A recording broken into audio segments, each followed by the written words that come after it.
என் வரலாறு உனக்கு கதை, உன் கதை எனக்கு வரலாறுடா.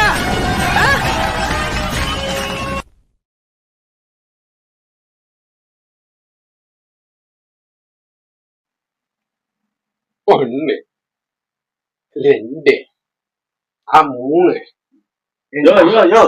என்னப்பா என்னைய அளந்துட்டு இருக்கிற வெறுங்கையில முளம் போட்டு இருக்கிறேன். நான் எவ்வளவு தூரம் வாழ்ந்துருக்கேங்கிறத அளந்துகிட்டு இருக்கேனப்பா.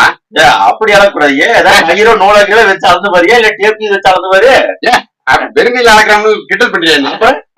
தேர்தலே நிக்காத ஒருத்தனை அடுத்து நான் தான் செய்யாமனு சொல்லிட்டு ஸ்ட்ராட்டஜி சொல்றான். ஒரு வீட்டுக்கு ஒரு ஓட்டு இருக்குன்னு சொல்லி ஸ்ட்ராட்டஜி வச்சு சொல்லிட்டு இருக்காங்க. அதை விடவா இது மோசமா போயிருச்சு உனக்கு? அதே அந்த பீகார்ல இருந்து ஒருத்தர் வந்தாரு, பிரசாந்த் கிஷோர். என்ன சொன்ன? பீகார்ல இருந்து ஒருத்தர் வந்தாரு, ஸ்ட்ராட்டஜிஸ்ட் பிரசாந்த் கிஷோர். பேர நல்லா சொல்லப்பா. அதாவது கிஷோர பிரசாந்த் கிஷோர் தேர்தல் வியூக அமைப்பாளர். போப்பா, பிரசாந்த் கிஷோர் தேர்தல் வியூ அமைப்பாளர் எல்லாம் ஒண்ணு கிடையாது. அப்புறம் விக்கி விக்கிற வாக்கி வித்து வைக்கிறோம். 21 தேர்தல்ல ஒரு தட்டை அப்படிட்டேன். 350 கோடிக்கு அழகா ஒரு விக்க வித்து போயிட்டேன். 350 கோடிக்கு? ஆமா, ஒரு விக்கே 350 கோடி.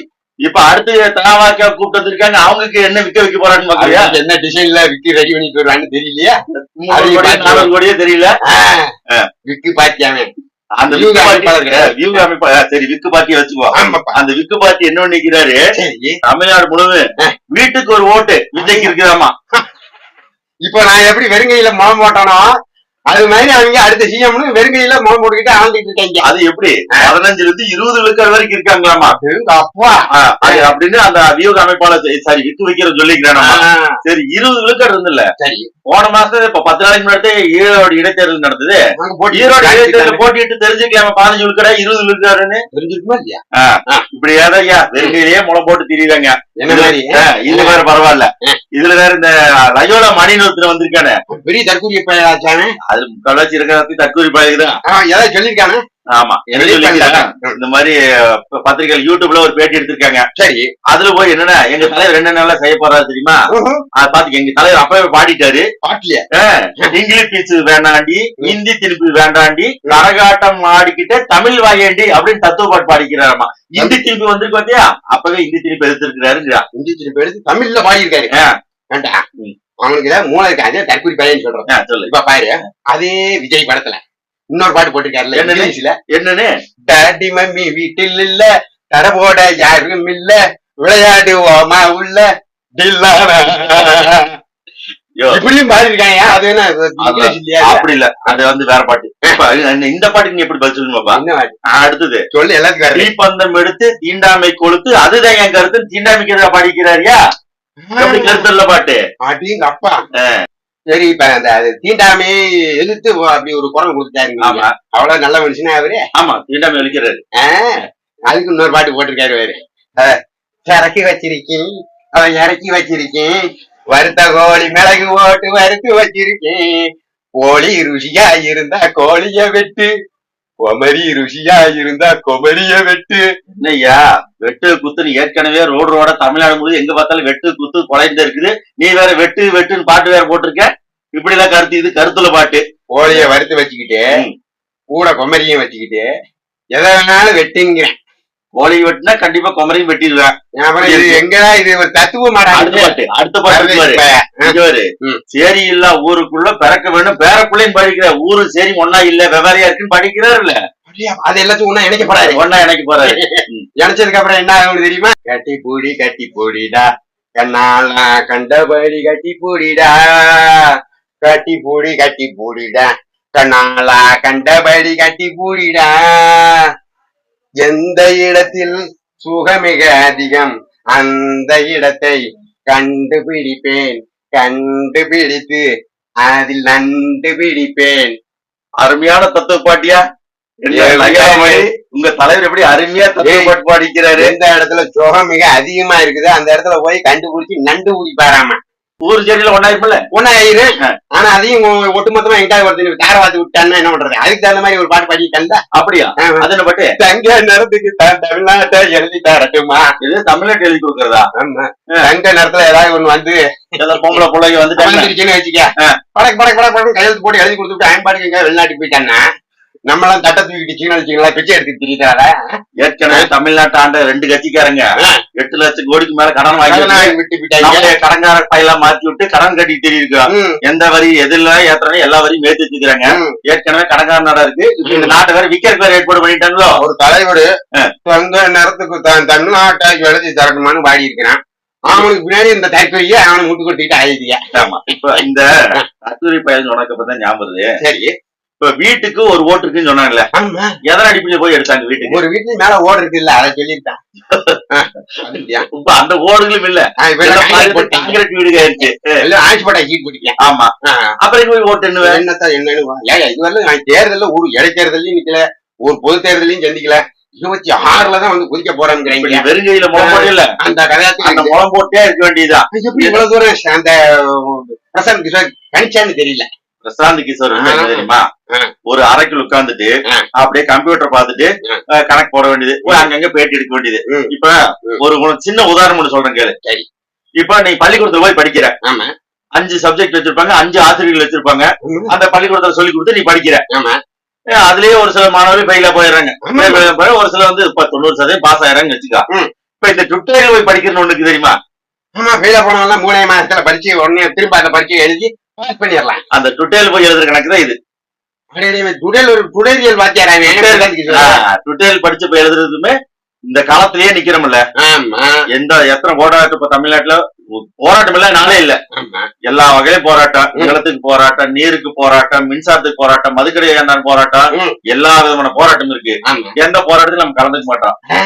டைரக்டா மாப்பிள்ளதான் வந்த கதாநாயகனா தான் நடிக்கிறது. அதாவது நேரம் இங்க முடிச்சோம்னா அப்படியே அடுத்து முதலமைச்சர் தான். டுடோரியல் காலேஜோட மகத்துவத்தை சொல்றேன்.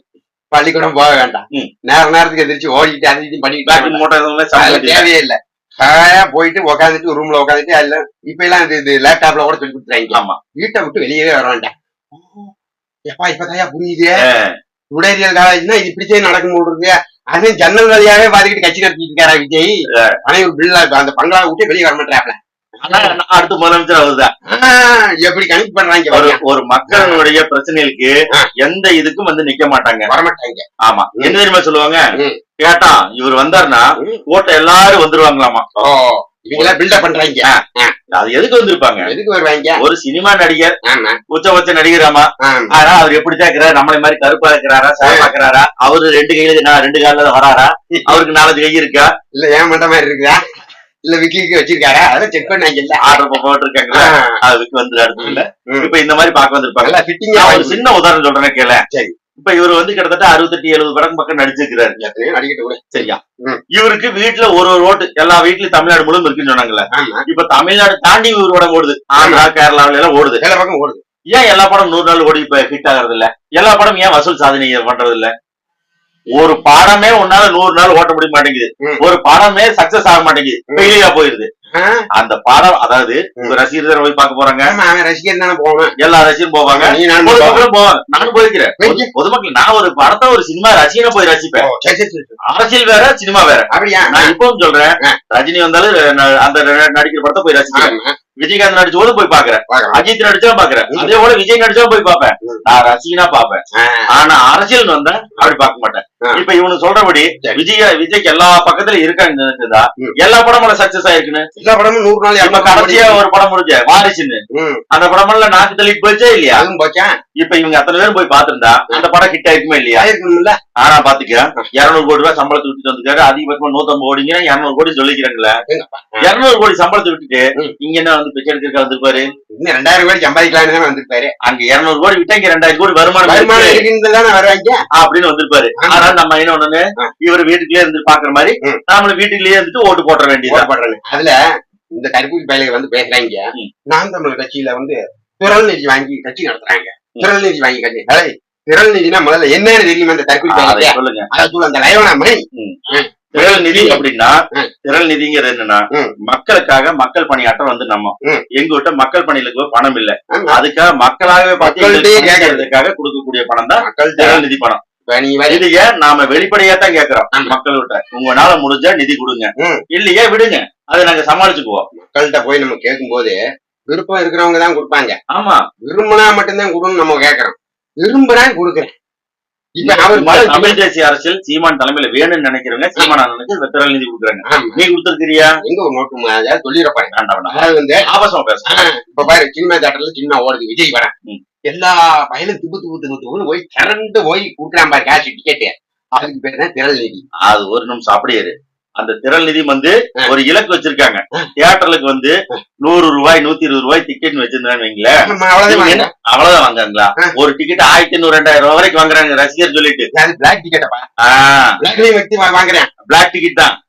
அது வந்து கருப்பு பணம் தான். ஓ எப்படி நீ ஒரு அதாவது எம்ஆர்பி ரேட்டுக்கு மேல 1 ரூபா கூட சேர்த்து வாங்க கூடாதுன்னு நம்ம நாட்டுல சட்டம் இருக்குல்ல. நீ அதே போல டிக்கெட்டோட ரேட்டுக்கு மேல எதுக்கு வாங்குற? 100 ரூபாய் டிக்கெட் 1000 ரூபாய்க்கு விற்கலாம், 1500 ரூபாய் 2000 ரூபாய்க்கு கூட விற்பான். அது வந்து என்ன திரள் நிதி கணக்குல இருக்கு? எப்படி வரும் அது? இப்ப திருட்டு காசு இல்ல, அது திருட்டு காசு. திரள் நிதி கொடுக்கறது. இவங்க வந்து திரள் நிதியை பத்தி பேசுறாங்க. திரள் நிதியில முதல்ல சொல்றது தெரிஞ்சா இந்த அணில் குஞ்சுகளுக்கு அறிவு அவ்வளவுதான். இதுல இந்த திரள் நிதி திமுக காரங்களும் உள்ள சேர்ந்துட்டாங்க. அவங்களோட ஆரம்பத்துல அவங்க திரள் நிதிக்காரங்க தானே. ஆமா, எப்படின்னு பாத்தீங்கன்னா இங்க இந்தியாவிலேயே காங்கிரஸ்ல இருந்து அனைத்து கட்சிகளும் இன்னைக்கு திமுக வரைக்கும் எல்லா பயலும் திரள் நிதியை திரட்டித்தான் வந்திருக்கேன் இவ்வளவு தூரம். கலைஞர் கருணாநிதி உண்டியில இருந்ததே இருக்கு, எல்லாம் பற்றுத்தாளே இருக்குது. நம்மளாவது பற்றுத்தாள தொகை போடுறதுல அவங்க 2000 ரூபாய் திரள் நிதின்னு போட்டு வாங்குறாங்க. அந்த சான்றுல நான் வச்சிருக்கோம். ஆதார் பண்ண நம்ம